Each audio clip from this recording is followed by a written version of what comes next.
Hi friends, நம்ம இப்போ என்ன பண்ணிட்டு இருக்கோம் தானே ஒரு சின்ன ஐடியா இருக்கு உங்களுக்கு. ஒன்றும் இல்லை, இது வேப்பம்பழம் தெரியுதா? எங்கள் மாமி பறக்கி வச்சிருக்கிறேங்க.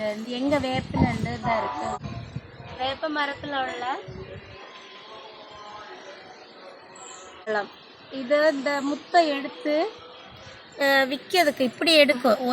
எங்கள் மாமி எப்படி எடுக்கும்னா இப்படி ஒன்றா எடுத்துட்டு இருக்கோம். நம்ம அப்படி பண்ண போகிறதில்ல. மாமி இப்படி ஒன்றா இதெல்லாம் எடுக்கணும். இப்படி நமக்கெல்லாம் வேலைக்கு ஆகாதுன்னு சொல்லிட்டு நான் என்ன பண்ணேன்னா மாமிகிட்ட இப்படி சொல்லி இப்படி எல்லாத்தையும்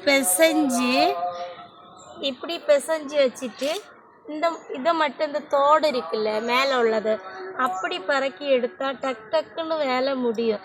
எங்கள் மாமி ஒரு மணிக்கூறாக இதில் இருந்து எல்லாத்தையுமே ஒன்றா அப்படி பிதுக்கி நமக்கெல்லாம் அதெல்லாம் செட் ஆகாது. சரி பாவம் இல்லை அப்படின்னு சொல்லிட்டு இது எதுக்கு யூஸ்ன்னா இந்த முத்து தான் இருக்குல்ல, இந்த முத்து இந்த பழத்தை உணர வச்சணும். இந்த வேப்பம் முத்துது இதை உணர வச்சு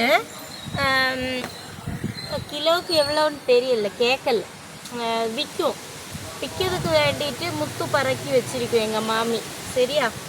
நம்ம அப்படின்னா டக்குன்னு வேலையை முடிச்சுட்டு போயிட்டே இருப்பாள்.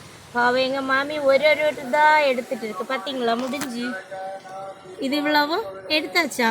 இது இவ்வளோத்தையும் எடுத்துக்க மீண்டும் நம்ம இப்படி ஒரு வெரசு கரெக்டு.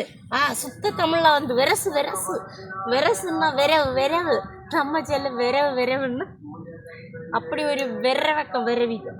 சரியா? எங்கள் மாமி வெரசுன்னு தான் சொல்லு. வெரசு எப்படி சூப்பராக இருக்குப்பா. இனி நான் இதெல்லாம் எடுக்கணும். சரியா? அங்கே எடுத்து வச்சிருக்கிறதை காட்டி தரோம். எவ்வளோ எங்கள் மாமி எடுத்து உணர்த்தி வச்சிருக்கணும். எவ்வளோ கஷ்டம். ஒன்றா பிறக்கணும். ஒன்றா பிறக்கி அதை இதே மாதிரி எடுத்து அதை காய வச்சு அடுத்ததாக விற்கும். என்ன பாவம் மாமிக்கு நேரம் வர